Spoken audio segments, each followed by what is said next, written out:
తాకట్లో ఉన్న మీ బంగారాన్ని విడిపించి ఆ రోజు ఆన్లైన్ రేటుకి కొంటాం. Sharma gold company. Welcome to Suman TV. నేను మీ సుమన్ టీవీ నాగ్. అక్షయ తృతీయ ఏ రోజు, ఏ తిథిన, ఏ నక్షత్రంలో వచ్చింది? వేదిక్ ఆస్ట్రాలజీ మిథున రాశి వారికి ఎలాంటి పరిహారాలు చెప్తుంది అనేది ఈరోజు మనతో పాటు వేదిక్ ఆస్ట్రాలజీ ఉమా గారు ఉన్నారు. అది వారి మాట్లాడి తెలుసుకుందాం. నమస్కారం ఉమా గారు. నమస్తే నాగరాజ్. ఈసారి అక్షయ తృతీయ అనేది April 30th.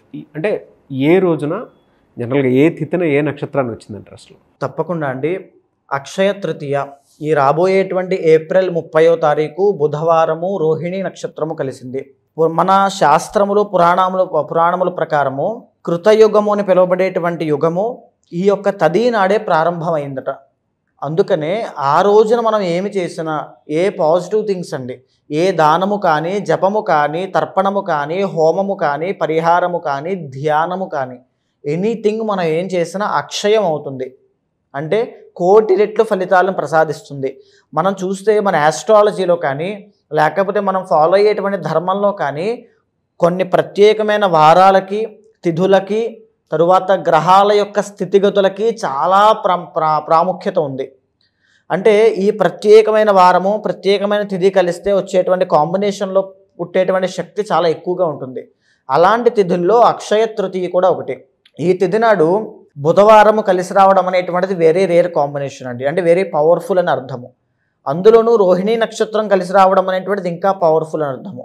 ఇలాంటి అక్షయ తృతీయ సందర్భంలో చాలామంది ఏమిటి అంటే, అక్షయ తృతీయ నాడు బంగారము కొంటే అక్షయం అవుతుంది అనే అపోహతో బంగారం కొంటూ ఉంటారు. కానీ అది నిజం కాదండి. బంగారము దానము చేసిన, గోదానము చేసిన, భూదానము చేసిన, అన్నదానము చేసిన, పాదరక్షలు చెప్పులు దానంగా ఇచ్చిన, జలదానము వాటర్ దానంగా ఇచ్చిన, గొడుగు ఎండతో బాగా ఇబ్బంది పడే వాళ్ళకి, షెల్టర్ లేని వాళ్ళకి షెల్టర్ కల్పించిన, అంటే పేదవాళ్ళకి భోజనం రూపంలో, అంటే బ్రహ్మ విష్ణు మహేశ్వర స్వరూపంలో ఏది కావాలంటే అది చేసి పెట్టిన, అంటే చనిపోయిన వాళ్ళకి అంత్యక్రియలకి వాళ్ళకి స్తోమత లేకపోతే వాళ్ళకి సహాయం చేసిన విపరీతమైనటువంటి శక్తి ఉత్పన్నం అవుతుంది. ఆ మనిషిని జన్మలో అది కాపాడుతూ ఉంటుంది.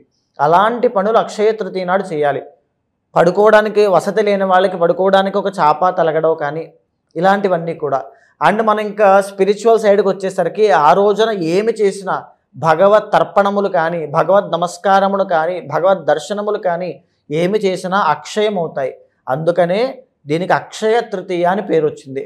అయితే ఎవరైతే శివ సాయుధ్యాన్ని పొందాలి అనుకుంటూ ఉంటారో, అంటే శివుడి యొక్క సన్నిధికి శాశ్వతంగా వెళ్ళిపోవాలి, అనుభవించింది చాలు అనేటువంటి పరం కోసం కోరుకుంటూ ఉంటారో వాళ్ళైతే ఎస్పెషల్గా పెరుగన్నాన్ని, తర్వాత జలదానము, తర్వాత గోధుమలు, శనగలు దానం ఇవ్వడం వల్ల శీఘ్రమే శివ సాయుధ్యాన్ని పొందుతారు అని చెబుతోంది. అంటే వాళ్ళు మరణించిన తర్వాత అంతటి శక్తివంతమైంది. అయితే ఈ యొక్క తిథి నాడు కొంతమంది ప్రత్యేకమైనటువంటి దోషాలు ఉన్న వాళ్ళకి ఆ పరిహారములు ఆచరించడం వల్ల కొంతమంది ఏంటి అంటే, నాగరాజు గారు మీరు చూస్తూ ఉంటారు, ఎన్నో గుళ్ళకు తిరుగుతూ ఉంటారు, ఎన్నో పూజలు చేస్తారు, ఎన్నో హోమాలు చేయిస్తారు, ఎన్నో వ్రతాలు, నోములు, మొక్కులు ఎన్నో ఉంటాయి. పెళ్ళి అవ్వదు, సంతానము కలగదు, సెటిల్మెంట్ జరగదు. అంటే స్కిల్ ఉంటుంది, టాలెంట్ ఉంటుంది, కానీ ఏ పని ముందుకు వెళ్ళదు. అంటే ఒక యూనివర్స్ బ్లెస్సింగ్స్ ఏదో లోపించింది అనేటువంటి భావన. చాలామంది సూసైడల్ టెండెన్సీస్ వరకు వెళ్తూ ఉంటారు కూడా. అలాంటి వాళ్ళందరికీ కూడా ఇలాంటి అక్షయ తృతీయ అని పిలువబడేటువంటి తిథులు చాలా బాగా ఉపయోగపడతాయండి. ఇన్ఫ్యాక్ట్ వాళ్ళకి ఇంకో ఆప్షన్ లేదు. ఇలాంటి తిథుల్లో చేసుకోవడం అనేటువంటిది చాలా శ్రేయస్కరము. సో ఈ తిథి నాడు కనుక ఎవరైనా సరే అమ్మవారిని, మహాలక్ష్మి స్వరూపాన్ని ధ్యానము చేసినా విపరీతమైన అంటే ధనలాభం కలుగుతుంది. ఫైనాన్షియల్ స్ట్రగుల్స్ అన్నీ పోతాయి, రుణ బాధలు తగ్గుతాయి. లక్ష్మీ గణపతిని ఆరాధన చేసిన, లక్ష్మీ కుబేర హోమము చేసిన, లేదా అమ్మవారికి మామిడి పళ్ళ రసంతో అభిషేకం చేసిన, తామర పువ్వులు, కలువ పువ్వులతో అమ్మవారి కమలాత్మిక స్వరూపానికి అభిషేకం చేసి తర్వాత హోమము చేసిన, యాగములు చేసిన అద్భుతమైన ఫలితాలు ఉంటాయండి. చాలా ఎక్సలెంట్ రిజల్ట్స్ అనేవి వీళ్ళు చూస్తారు. అయితే చాలామంది మనం చూస్తుంటాం, చిన్న చిరు వ్యాపారస్తుల దగ్గర నుంచి పెద్ద బిజినెస్లు చేసే వాళ్ళలాగా ప్రతి ఒక్కరికి ఫైనాన్షియల్ ఇష్యూస్ ఉంటాయి. మీరు బాగా గమనిస్తే సక్సెస్ఫుల్ బిజినెస్ మ్యాన్స్ తెలిసిన వాళ్ళు ఈ అక్షయ తృతీయని వదులుకోరండి. లక్ష్మీ కుబేర పూజ అనేటువంటిది ఇంట్లో చేయిస్తారు, వ్యాపార స్థలంలో చేయిస్తారు. ఎవరైతే రుణ బాధలు, ఎస్పెషల్లీ అప్పుల్లో కూరుకుపోయి అసలు నాకు వేరే మార్గము కనబడట్లేదు, అన్నీ కూడా నాకు టైట్ అయిపోయండి, నాకు ఇంకా దారి లేదు అనేటువంటి పరిస్థితులు ఉన్న వాళ్ళకి కూడా అక్షయ తృతీయ నాడు కనుక లక్ష్మీ కుబేర హోమము కానీ, కమలాత్మిక హోమము కానీ, లేకపోతే లక్ష్మీదేవికి సంబంధించినటువంటి యాగము కానీ, చండీ యాగము కానీ ఏమి చేసినా విశేషమైన ఫలితం లభిస్తుంది. శ్రీరుద్ర యాగము, మహాలింగార్చన అంటే వెంటనే ఇమీడియట్ రిజల్ట్స్ అనేవి వాళ్ళకి కనబడతాయి. తరువాత మనం చూస్తే నాగరాజు గారు, బంగారం తాకట్టు పెట్టామండి, ఇల్లు అమ్మేసేటువంటి తనఖా దాంట్లో ఆ పరిస్థితుల్లో ఉంది, వేలం వేసేస్తున్నారు, మా బట్టల వ్యాపారం, మా బొటీక్స్ అన్ని క్లోజ్ అయిపోతున్నాయి, మేము డబ్బులు ఎక్కడో ఇన్వెస్ట్ చేసామో అవి రావట్లేదు, అవి ఒక ల్యాండ్ లిటిగేషన్స్లో కానీ సంథింగ్ ఎక్కడో ఇరుక్కుపోయాయి, డబ్బులన్నీ రావట్లా, కోట్ల రూపాయలు, చాలామంది కొన్ని వందల వేల మంది ఉన్నారండి ప్రాబ్లంతో.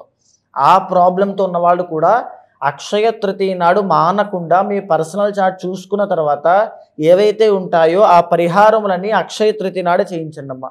విశేషమైన సిద్ధి కలుగుతుంది, ఇమీడియట్ రిజల్ట్స్ అనేవి ఖచ్చితంగా చూస్తారు మీరు. మిథున రాశి వారికి కనుక మనం చూసుకుంటే అంటే ఏ విధంగా ఉంటుంది గోచార రీత్యా, పరిహారం ఏంటి అసలు దానికి? తప్పకుండా అండి. ఈ మిథున రాశి వాళ్ళకి ఏమిటి అంటే, మొన్న జరిగినటువంటి షష్టగ్రహ కూటమి ఎఫెక్ట్ తర్వాత ఖచ్చితంగా మిథున రాశి వాళ్ళకి జాబ్స్ విషయంలో, కెరీర్ విషయంలో, వ్యాపారాల విషయంలో చాలా దెబ్బతిన్నారు, చాలా ఇబ్బంది పడ్డారు అని చెప్పొచ్చు. బిఫోర్ అండ్ ఆఫ్టర్ లా వాళ్ళ పరిస్థితులు అనేవి ఇబ్బంది ఉన్నాయి ఖచ్చితంగా. అండ్ ఏంటి అంటే, మార్చి 30వ తారీఖు తర్వాత నుంచి వీళ్ళకి కంటక శని అనేటువంటిది స్టార్ట్ అయింది. అంటే 10వ స్థానంలోకి శని భగవానుడు ఎంటర్ అవ్వడము, దీన్నే కంటక శని అని పిలుస్తారు. ఈ కంటక శని ప్రస్తుతము వృషభ రాశి నుంచి ట్రాన్స్ఫర్ అయ్యి అంటే మిథున రాశి వాళ్ళకి ఎంటర్ అయింది అని చెప్పచ్చు. దీని మూలాన వృత్తి వ్యాపారాల్లో స్తంభన, గ్రోత్ లేకపోవడము, ప్రోగ్రెషన్ ఆగిపోవడము, ఎంత ప్రయత్నం చేసినా రిజల్ట్స్ లేకపోవడం లాంటివి వీళ్ళకి కనబడుతూ ఉన్నాయి.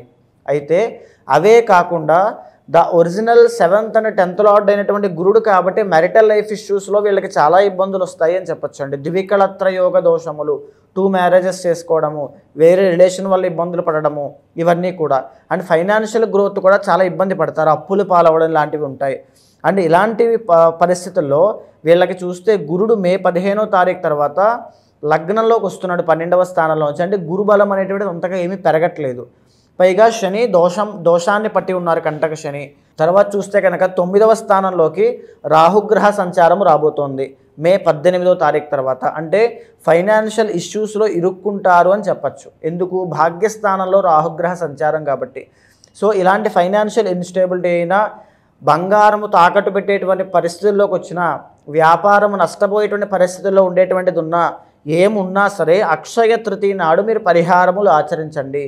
ఈ రోజున చేయడం వల్ల ఏ పరిహారమైనా అక్షయం అవుతుంది, ఇమీడియట్గా మీకు రిజల్ట్స్ కనబడతాయి. కానీ ఒకటి గుర్తుపెట్టుకోండి, గోచారములో ఇప్పుడు ఉండేటువంటి పరిస్థితులే కాకుండా మీ పర్సనల్ చార్ట్లో ఏవైతే దోషాలు ఉంటాయో, ఉదాహరణకి కాలసర్ప దోషము, వంశపారంపర్యంగా వచ్చేటువంటి దోషము, పితృశాపము అంటే పితృదేవతల యొక్క అసంతృప్తిగత చిహ్నము, అంటే అక్షయ తృతీయ నాడు పితృతర్పణములు చేసిన ఏ పరిహారము కాలసర్పదోషానికి, చాలామంది స్త్రీలకి, ఆడవాళ్ళకి కుజదోషం వల్ల వివాహం కాదు, అలాంటి వాళ్ళకి చాలామందికి ఈ యొక్క పద్మ అని పిలువబడేటువంటి కాలసర్పదోషం వల్ల సంతానము కలగదు. అలాంటి వాళ్ళకి అంటే ఏ ప్రాబ్లం ఉన్నా దానికి అది కాలసర్పదోషం అంటారు, దాన్ని పద్మ అని పిలువబడేటువంటి కాలసర్పదోషము. అలాంటి దోషాలకి కూడా ఈ అక్షయ తృతీయ నాడు కనుక పరిహారములు ఆచరిస్తే వెరీ షూర్ అండి, మీకు చాలా ఇమీడియట్గా రిజల్ట్స్ కనబడతాయి, సంతానం కలుగుతుంది, అండ్ వివాహం అవుతుంది, సెటిల్మెంట్ అనేది చాలా బాగుంటుంది. ఇంట్లో కూడా మహాదరిద్రం అనుభవిస్తున్న వాళ్ళు కూడా, అంటే తీవ్రమైన అప్పులు, మనశ్శాంతి లేదు, గొడవలు, తగాదాలు, చిరాకు, ఏమిటో తెలియనటువంటి పరిస్థితి, స్థల దోషమా, మాకు ఏవైనా దోషాలు ఉన్నాయా, మా పరిస్థితి ఏంటో తెలియని దాంట్లో ఉంటారు. అలాంటి వాళ్ళకి కూడా లక్ష్మీ హృదయము అని ఒకటి చెప్పబడిందండి. ఆ లక్ష్మీ హృదయాన్ని ఆ అక్షయ తృతీయ నాడు మార్నింగ్ టు ఈవినింగ్ మధ్యలో ఏదో ఒక 11 సార్లు కనుక పారాయణ చేసినట్లయితే, లేదా ఆ లక్ష్మీ హృదయాన్ని చదువుతూ అమ్మవారు మహాలక్ష్మీదేవికి మామిడి పళ్ళతో అభిషేకం చేసినట్లయితే అద్భుతమైన ఫలితాలు వాళ్ళు చూస్తారు. రుణ బాధలు తగ్గుతాయి, ఇంట్లో ప్రశాంతత, లక్ష్మీ తత్వం అనేటువంటిది పడుతుంది. మనుషుల మధ్యలో ఆ బంధాలు, బాంధవ్యాలు, ఆ అనుబంధం అనేటువంటిది చాలా బాగుంటుంది. ఎలా సార్ అంటే మిమ్మల్ని అప్రోచ్ అవ్వాలి అని అంటే ప్రాసెస్ ఏంటి, ఎలా ఉంటుంది? అంటే కొంతమంది అంటే గోచార రీత్యా ఇదంతా ఉంది కాబట్టి డెఫినెట్గా వాళ్ళ పర్సనల్ చార్ట్ త్రూ తెలుసుకొని ఆ రోజు ఏ రెమెడీ పర్సనల్గా దానికి సంబంధించి చేయొచ్చు అని చెప్పేసి తెలుసుకోవాలి అనుకున్న వాళ్ళు ఉన్నారు. ఎలా మిమ్మల్ని అప్రోచ్ అవ్వాలంటే? తప్పకుండా అండి. అలాంటి వాళ్ళు ఎవరైనా ఉంటే మనం మాట్లాడుకునేటువంటి అంశం అంతా కూడా గోచారం కోసం మాట్లాడుకుంటున్నామండి. కానీ మీ పర్సనల్ చార్ట్ అనేటువంటిది చాలా యూనిక్గా డిఫరెంట్గా ఉంటుంది. అక్కడ మీరు ఏ సమస్యతో ఇబ్బంది పడుతున్నారో దానికి కారణం ఏమిటి అనేటువంటిది తెలుస్తూ ఉంటుంది. ఆ పర్సనల్ చార్ట్ చూసిన తరువాత మాత్రమే ఆ పరిహారములు, నిర్దిష్టమైన పరిహారములు ఆచరించండి. ఇమీడియట్ రిజల్ట్స్ వస్తాయి. పర్ఫెక్ట్ పరిహారం ఆచరించినప్పుడే మనకి రిజల్ట్స్ అనేవి కనబడుతూ ఉంటాయి. సో అలాంటి వాళ్ళు ఎవరైనా ఉంటే తప్పకుండా మీకు కింద కనిపించే నెంబర్కి కాల్ చేస్తే మా వాళ్ళు మీకు పూర్తి వివరాలు అందిస్తారు. తప్పకుండా అపాయింట్మెంట్ తీసుకున్న వాళ్ళకి గోచారము, పర్సనల్ చార్ట్ చూసిన తర్వాత పరిహారములు చేయించి ఒక మంత్రోపాసన ఇచ్చి వాళ్ళకి మంచి రిజల్ట్స్ వచ్చేలా చేస్తానమ్మా. డెఫినెట్గా అండి. ఎనీవేస్ థ్యాంక్ యూ అండి. థ్యాంక్ యూ సో మచ్ అమ్మ గారు. చూసారు కదండి వీడియో. ఈ వీడియోపై మీ అభిప్రాయాన్ని కమెంట్ బాక్స్లో పోస్ట్ చేయండి. ముఖ్యంగా మీరు కనుక అకార్డింగ్ టు వేదిక్ ఆస్ట్రాలజీ మీ పర్సనల్ చార్ట్ ఏ విధంగా ఉందో తెలుసుకోవాలి అనుకుంటే, ఎస్పెషల్లీ అక్షయ తృతీయ నుంచి ఏ విధంగా ఉండబోతుంది అనేటువంటి విషయం తెలుసుకోవాలనుకున్నా కూడా స్క్రీన్ మీద మీకు కాంటాక్ట్ నెంబర్ కనిపిస్తుంది. దాన్ని మీరు కాల్ ఆర్ మెసేజ్ వాట్సాప్ చేసి అపాయింట్మెంట్ బుక్ చేసుకోండి. అండ్ ఈ వీడియో లైక్ చేయండి, షేర్ మాత్రం తప్పకుండా చేయండి. ఇలాంటి మరిన్ని వీడియోస్ కోసం మా ఛానల్ ఫాలో అవ్వండి. Thank you.